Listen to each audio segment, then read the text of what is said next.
What's up, everyone? Hope everyone's having a great day. Um, I just wanted to share some thoughts about selling and being an introvert. I've had to sell throughout most of my career. I've worked with 4 different startups, and I've had to sell while working with all of them, like real sales, like pick up the phone and dial and send lots of emails, but lots and lots of cold calling. And I consider myself an introvert. Um, Sometimes I think I'm an ambivert, but mostly an introvert. And so selling is challenging sometimes. So I have 4 tips that I want to share about selling. And if you're an introvert, how you can become better at selling. So tip number 1 is speak passionately. Now, don't get this confused with pretending to be excited about something. Okay. Speaking passionately will come naturally if you're well versed in whatever you're selling. If you're actually interested in what you're selling, that certainly helps.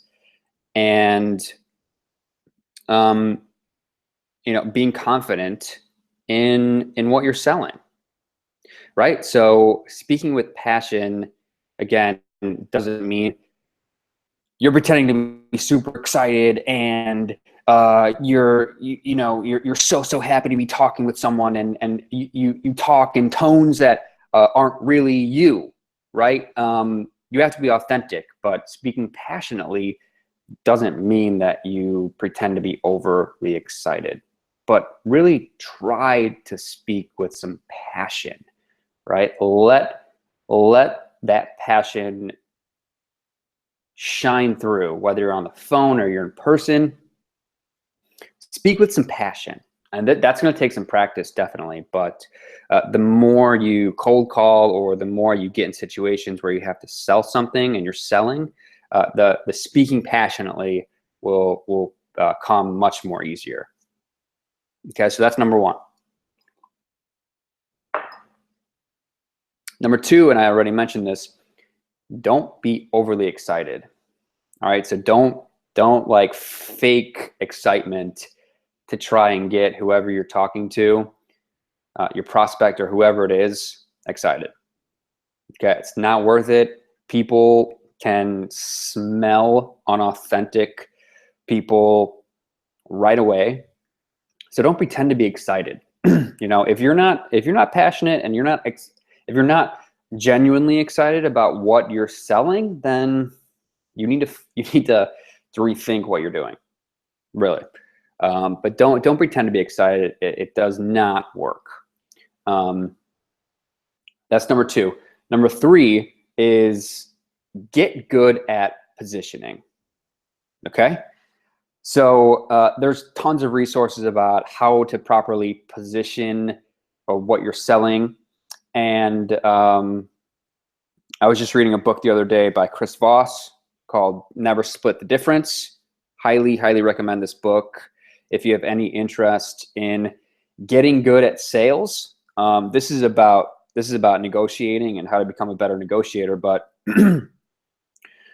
in his book, Chris talks about some positioning and how that helps in negotiations. And for anyone who doesn't know what positioning is, what it is basically communicating the value of your product in the right way, kind of in relation to something else that's relevant to the conversation and to your product.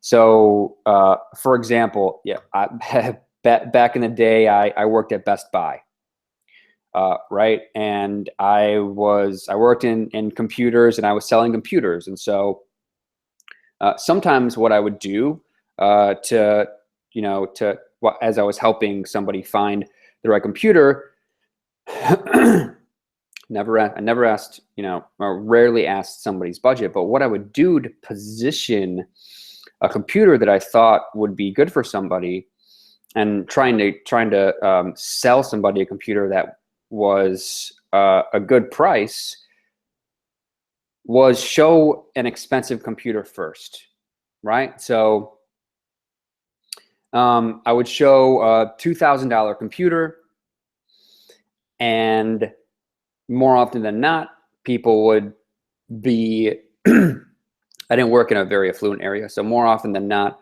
people that I was helping would say, they would kind of be like, no, that's kind of out of my price range, right?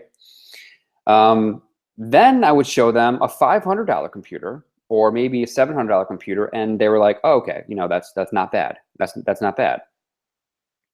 But so I showed the more expensive product first before showing the less expensive product. And so although that less expensive product, maybe it had a really great profit margin, or whatever margin that we were going for, I don't remember, but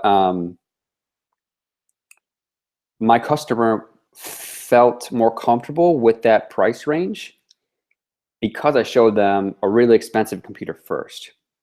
And salespeople will tend to do this in retail. So another example of that is, this is kind of like an old school example, but like, or maybe you do this, but back in the day, people would, often go buy like suits, right? Like nice, expensive suits just to wear like every day. And so when people would go and buy a suit coat, they would walk into a store and the salesman would show them, a really, really expensive suit, like the most expensive suit in the store. More often than not, people would say, hey, that's way too expensive, not looking for that. Then they would show them a belt that is like, 10x overpriced, but they'd be more comfortable buying that expensive belt because they just saw a huge price tag for a suit. And so even though the belt is way overpriced as well, people are more comfortable with that higher price point for the belt because they just saw a really, really big price tag for another item. So that's, in a nutshell, that's positioning. If you can get good at positioning your product while you're selling, it's like magic. Okay, that's just really one tactic that is helpful with selling, and you don't want to be a scumbag and scam people, right? That's not what positioning is about at all. You still want to help people, find a good product or help them with your own product. But if you can get good at positioning in the right way, then you'll be great at sales. There's no question about it. So that's number 3. Number 4, and again, this is for introverts. If you are introverted, this is going to work really, really well. So you need to play to your strengths in anything that you do. Same thing with selling.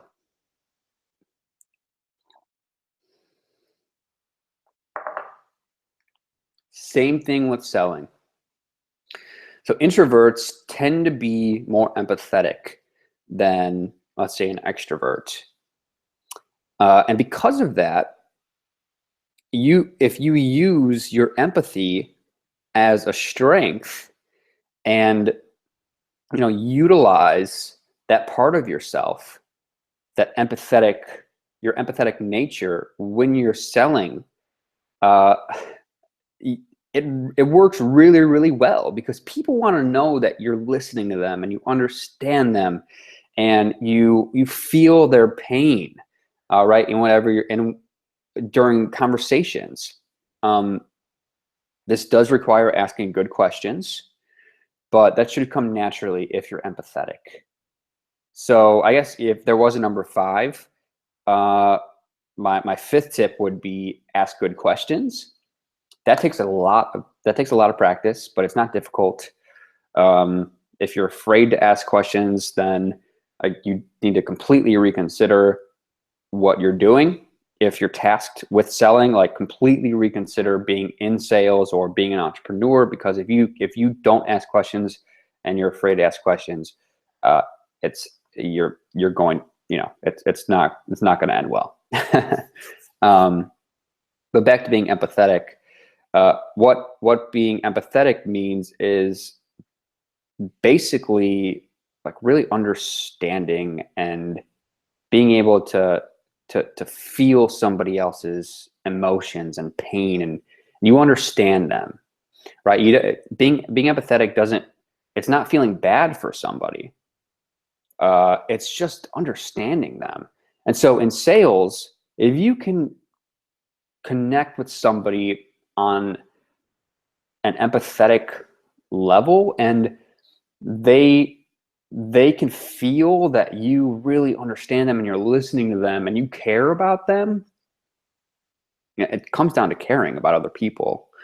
If you can utilize your empathy in that way during sales, you can do great things, and you will sell more, and selling will become easier.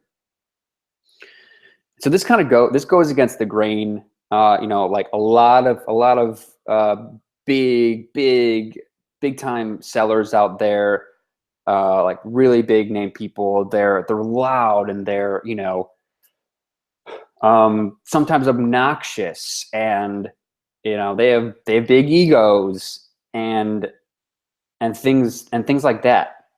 As an introvert, that's really challenging, because that's not naturally how we are. But we're empathetic, right?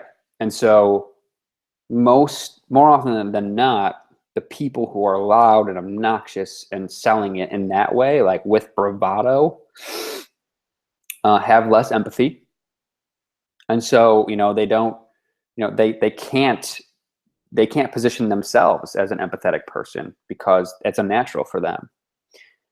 As an introvert, you can position yourself that way, and that's actually a really, really competitive advantage, because when it comes down to it, everybody wants to be heard. They want to know that you are listening, that you understand their pain points and how they feel, right? And that's going to lead to them trusting you and actually talking more, giving more details, giving more information, as long as you're asking the right questions. So that is it. That's 5 tips on how to become a better seller, how to become more comfortable with selling if you're introverted. So just to review, that's speak passionately, don't be overly excited or pretend to be excited, get good at positioning, and use empathy as a strength. Okay, that's 4. I guess the 5th thing would be ask good questions. Thanks so much, guys, for being here and listening. I'll see you soon. Have a great day.